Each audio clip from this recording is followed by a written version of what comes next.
الحمد لله نحمده ونستعينه ونستغفره ونؤمن به ونتوكل عليه ونعوذ بالله من شرور أنفسنا ومن سيئات أعمالنا من يهده الله فلا مضل له ومن يضلله فلا هادي له ونشهد أن لا إله إلا الله وحده لا شريك له ونشهد أن سيدنا ومولانا محمدا عبده ورسوله أما بعد فأعوذ بالله من الشيطان الرجيم بسم الله الرحمن الرحيم إن الله هو الرزاق ذو القوة المتين قال النبي صلى الله عليه وسلم من كان معه فضل زاد فليعد به على من لا زاد له أو كما قال صدق الله العظيم وصدق رسوله النبي الكريم اللهم صل على محمد وعلى آل محمد كما صليت على إبراهيم وعلى آل إبراهيم إنك حميد مجيد اللهم بارك على محمد وعلى آل محمد كما باركت على إبراهيم وعلى آل إبراهيم إنك حميد مجيد اسلام کی خوبیوں میں سے ایک خوبی اسلام کا اقتصادی نظام ہے۔ جتنے بھی دنیا میں نظام معیشت موجود ہیں وہ ناقص ہیں، اور سب سے عمدہ اقتصادی نظام معیشت وہ اسلام کا نظام ہے۔ اللہ تعالیٰ نے ہمیں جو اسلام عطا فرمایا ہے، جو مذہب اور دین ہمیں عطا فرمایا ہے، یہ بڑا جامع اور وسیع مذہب ہے، جہاں یہ عبادات کے متعلق ہدایات دیتا ہے کہ عبادت اس طرح کرو، نماز اس طرح پڑھو، روزہ اس طرح رکھو، حج اس طرح کرنا ہے۔ ہر عبادت کے متعلق ہدایات ہیں، طریقے ہیں، رہنمائی ہے، رہبری ہے۔ وہاں پر معیشت کے بارے میں بھی اسلام کا ایک مضبوط نظام ہے۔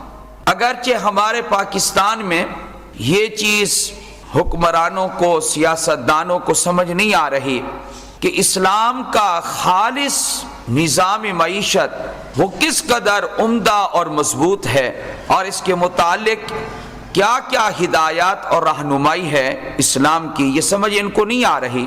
لیکن نظام تو ہے، بہترین نظم ہے۔ اب آپ دیکھیں کہ اللہ تعالیٰ نے جتنے مالدار لوگ ہیں، صاحب نصاب ہیں، ان کے اوپر زکوٰۃ کو فرض کیا ہے۔ جو آدمی ذمہ دار ہے اس کے اوپر عشر کو واجب کیا ہے، صدقۃ الفطر مالداروں پر واجب کیا ہے، قربانی واجب کی ہے۔ یہ نظام کتنا محکم اور مستحکم نظام ہے۔ اگر اسلام کے اس نظام کو اپنا لیا جائے تو یاد رکھیں کوئی آدمی اتنا غریب نہیں ہوگا جتنے کہ غریب لوگ آج کل غریب ہیں۔ اسلام کبھی بھی یہ نہیں کہتا کہ تم اپنے لیے کماؤ، تم اپنے لیے مال جمع کرو۔ اسلام صرف یہ نہیں کہتا، یہ سوچ ہی غلط ہے کہ اپنے لیے کماؤ، اپنے آپ کو پالو، اپنے بچوں کے لیے کماؤ۔ یہ اسلام کا مزاج نہیں ہے۔ یہ اسلام کا مزاج کچھ اور ہے جو مسلمانوں نے توجہ ہی نہیں دی، سمجھا ہی نہیں ہے۔ وہ کیا؟ وہ یہ ہے کہ خوب کماؤ، اتنا کماؤ کہ اپنی ضروریات بھی پوری کرو اور نادار لوگوں کی امداد بھی کرو۔ اسلام نے کب یہ ذہن دیا ہے کیا کہ خود اپنے پیٹ کے لیے سب کچھ کرو؟ یہ مزاج ہی نہیں ہے اسلام کا۔ آپ یہ دیکھیں کہ اتنا کماؤ اور اس کے اوپر قابو ہو کر بیٹھ جاؤ، یہ نہیں، بلکہ نماز کے ساتھ ساتھ ایک چیز کا حکم اللہ تعالیٰ دیتے آ رہے ہیں، وہ کیا؟ وَأَقِيمُوا الصَّلَاةَ وَآتُوا الزَّكَاةَ، نماز قائم کرو اور زکوٰۃ ادا کرو۔ عجیب بات ہے کہ اللہ جل جلالہ جب بھی ذکر کرتے ہیں رزق کا تو وہاں کوئی تخصیص اللہ نہیں کرتا کہ میں امیر کو رزق دوں گا اور غریب کو نہیں دوں گا. اللہ نے یہ کب کہا؟ اللہ تعالیٰ نے کہا ہی نہیں ہے کہ میں امیر کو رزق دوں گا غریب کو نہیں دوں گا. اللہ تعالیٰ کیا ارشاد فرماتے ہیں؟ وَمَا مِن دَابَّةٍ فِي الْأَرْضِ إِلَّا عَلَى اللَّهِ رِزْقُهَا وَيَعْلَمُ مُسْتَقَرَّهَا وَمُسْتَوْدَعَهَا كُلٌّ فِي كِتَابٍ مُبِينٍ.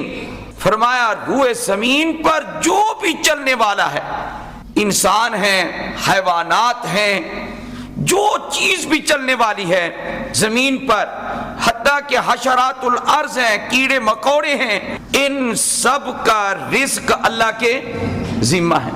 ہر آدمی اس محدود دائرے کے اندر رہ کر محنت کر رہا ہے. کیا میں نے اپنے لیے کرنا ہے؟ اپنے لیے نہیں کرنا.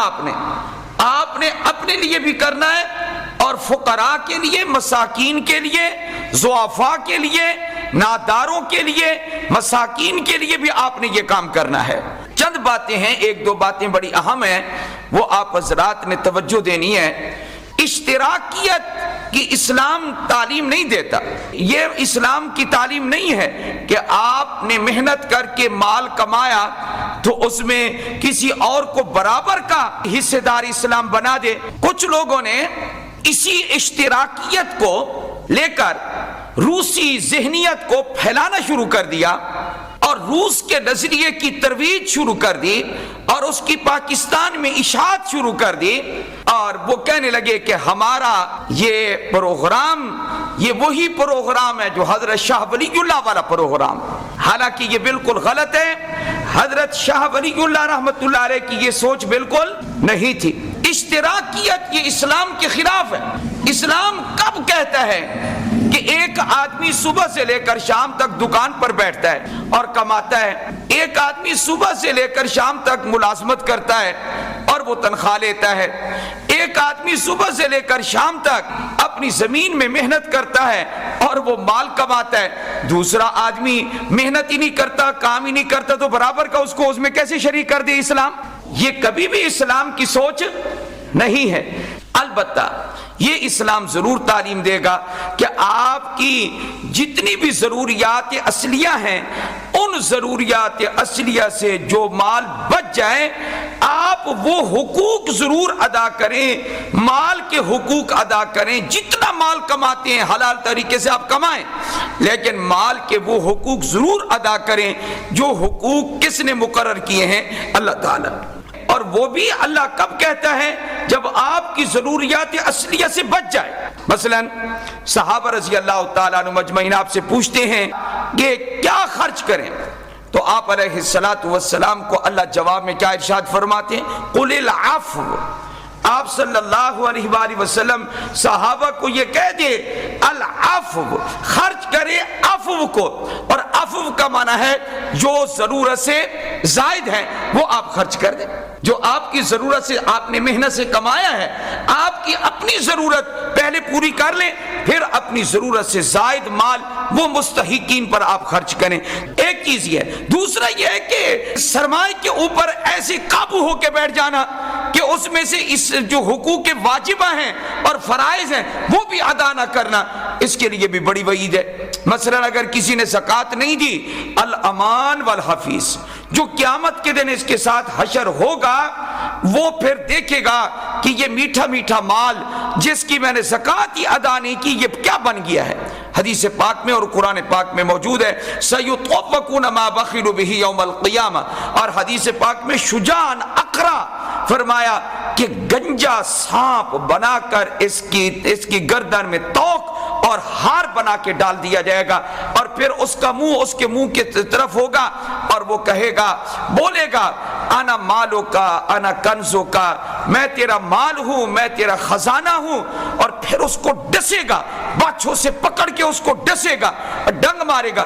اتنا زہریلا سانپ ہوگا کہ اس کے سر پر بال تک بھی نہیں ہوں گے، زہر کی وجہ سے بال نہیں ہوں گے. اب دیکھیں زکوٰۃ اگر پوری لوگ ادا کریں، آپ ذرا توجہ کریں، تو کوئی آدمی ایسا ہوگا کہ جس کے گھر میں فاقہ پیدا ہو جائے؟ فاقے والے کو ملیں گے؟ ہاں نہیں. ایک تو ہے فراڈی قسم کے مانگ رہے ہوتے ہیں، پھر رہے ہوتے ہیں، ان کی عادت تو کبھی ختم نہیں ہوگی. یہ تو پیشہ ور لوگ ہیں, میں ان کی بات نہیں کر رہا. جو اصل مستحق اور ضرورت مند ہے, پھر کیا ان کو مانگنے کی کوئی نوبت پیش آئے گی؟ کبھی نہیں آئے گی. اگر آپ یہ دیکھیں کہ جس کے 100 مربع ہے, اگر وہ پورا عشر ادا کرے, نہیں آئی میری بات سمجھ, ایک عورت ہے ذمہ دار, اپنی بیٹی کو بیاہتا ہے اور 100 تولے سونا دیتا ہے, اگر یہ ہر سال زکوٰۃ نکالے 100 تولے کی, کتنے غریبوں کا فائدہ ہوگا؟ ہوگا نا یہ فائدہ, یہ ہوگا. اس لیے یہ نظام اسلام کا نظام بہترین نظام ہے. اب میں سیدنا علی ابن ابی طالب رضی اللہ تعالیٰ عنہ کا قول پیش کرتا ہوں, جو ابن حزم نے المحلہ کے اندر ذکر کیا ہے. حضرت فرماتے ہیں مالدار لوگوں کے مال میں فقراء کے لیے بقدر کفایت, بقدر حاجت اللہ تعالیٰ نے واجب کیا ہے کہ آپ اتنا غریبوں کو دے دیں.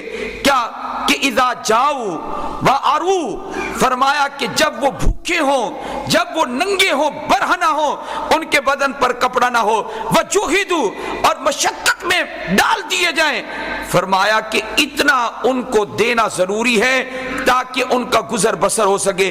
اور اگر کسی بھی علاقے میں لوگ ایسے پھر رہے ہیں جو اصل مستحق ہیں اور وہ بھوکے رہتے ہیں, ذرا توجہ کے ساتھ سنیے گا. حضرت علی رضی اللہ تعالیٰ عنہ فرماتے ہیں, ان کے بیٹے یہ روایت کر رہے ہیں, ان کے ایک بیٹے کا نام ہے محمد بن حنفیہ, بہت بڑے محدث ہیں, لیکن حضرت فاطمہ الزہرا رضی اللہ تعالیٰ عنہ سے نہیں ہے, اور بیوی سے ہیں. محمد بن حنفیہ, حسن و حسین رضی اللہ تعالیٰ عنہما کے بعد ان کا علم میں بڑا نام ہے. محمد بن حنفیہ رحمت اللہ علیہ فرماتے ہیں کہ ابا جی سے میں نے سنا, حضرت علی ابن ابی طالب سے سنا رضی اللہ تعالیٰ عنہ سے, کہ فقراء کے لیے بقدر کفایت, بقدر حاجت, اغنیاء کے مال میں اللہ نے یہ حق لازم کیا ہے کہ ان کی ضروریات کو پورا کیا جائے.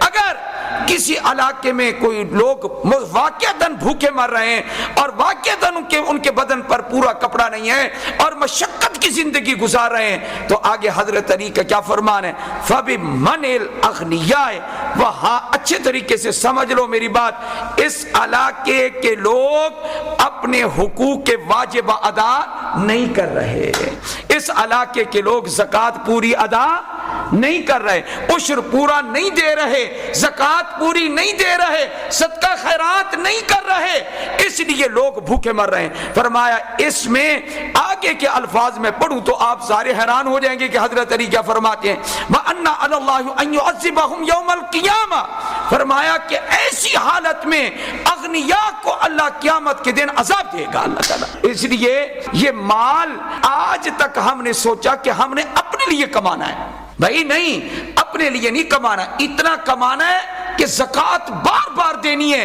اور لوگوں کی حاجتیں بار بار پوری کرنی ہے, اس لیے ہم نے کمانا ہے, اس لیے مال کو ہاتھ لگانا ہے, اس لیے تجارت کرنی ہے. حضرت ابو عبیدہ بن جراح رضی اللہ تعالی عنہ امین هذه الامہ, جو اس امت کے امین قرار دیے گئے, نبی انور صلی اللہ علیہ وآلہ وسلم نے فرمایا امین هذه الامہ, میری امت کا امین کون ہے, ابو عبیدہ بن جراح رضی اللہ تعالیٰ عنہ, عشرہ مبشرہ صحابہ میں داخل ہے. ایک مرتبہ ایسا واقعہ پیش آیا کہ آپ اور آپ کے ساتھیوں کے پاس جو کچھ کھانے پینے کی چیزیں تھیں وہ ساری کی ساری ختم ہونے کے قریب تھیں. اب بعض کے پاس تو بالکل معمولی سا بچا, آپ نے حکم دیا, آپ نے فرمایا جس کے پاس جو چیز کھانے کی ہے وہ ساری کی ساری اکٹھی کرو. سب نے اکٹھی کی اور اکٹھی کر کے حضرت ابو عبیدہ بن جراح رضی اللہ تعالی عنہ نے وہ برابر برابر سب کو تقسیم کر دی تاکہ فی الوقت جو فقر و فاقہ ہے یہ ختم ہو جائے اور سب خوشحال ہو جائیں. اتنے میں کہ اور اللہ تعالیٰ بندوبست فرما دیں گے, تو آپ نے ان چیزوں کو برابر برابر تقسیم کر دیا.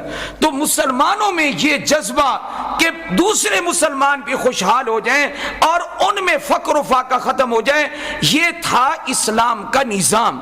آپ یہ کہیں مولوی صاحب زیادہ زور نہ لگائیں, آج یہ جذبہ ختم ہے. آپ یہ کہیں نہیں, میں یہ کہہ رہا ہوں اسلام کی خوبی بیان کرنا یہ ہمارے لیے ضروری ہے, اسلام کی خوبی میں بیان کر رہا ہوں. دوسرا یہ کہ اللہ کسی کو بھی توفیق دے دے گا, وہ کسی بھی غریب کی مدد کر دے گا جی تو کوئی ایسی بات نہیں ہے۔ اب آپ جی یہ توجہ کریں کہ حضرت نے نظم کیسے کیا۔ حضرت ابو عبیدہ بن جراح رضی اللہ تعالیٰ عنہ نے ابو داؤد شریف کی ایک حدیث پاک سنیں، آخر میں حضرت ابو سعید خدری رضی اللہ تعالی عنہ راوی حدیث ہیں، صحابی رسول ہیں، جنت البقیع کے اندر ان کی قبر ہے۔ جنت البقیع دنیا کا سب سے اعلیٰ قبرستان ہے۔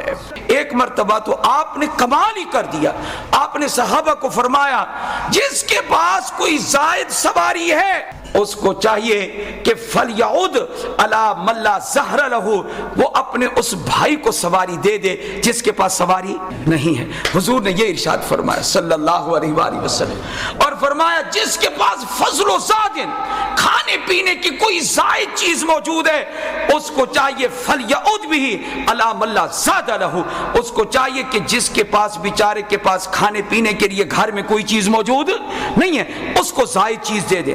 یہ فکر نہ کریں آپ کیا کہ آپ زائد چیز آپ دیں گے، لوگوں کو دیں گے تو آپ کے مال میں کمی آ جائے گی۔ خدا کی قسم آپ کے مال میں کمی نہیں آئے گی۔ کیوں؟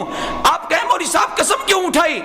اس لیے قسم اٹھائی ہے کہ حضور کی سچی حدیث ہے صلی اللہ، اس لیے قسم اٹھائی ہے ما نقصت صدقۃ من مال، فرمایا صدقہ یہ مال میں کوئی کمی نہیں آنے دیتا، صدقہ مال میں کمی نہیں آنے دیتا، یہ کمی آتی نہیں ہے اس کی وجہ سے۔ اس لیے جو حضور کا فرمان ہے وہ بالکل سچا ہے، اور اللہ کا فرمان بھی ہے وما انفقتم من شیء فہو یخلفہ، فرمایا جو تم خرچ کرو گے اللہ تمہیں اس کا نعمت بدل عطا فرمائیں گے۔ اس لیے اسلام کا نظام اقتصادی وہ بہت اعلیٰ نظام ہے۔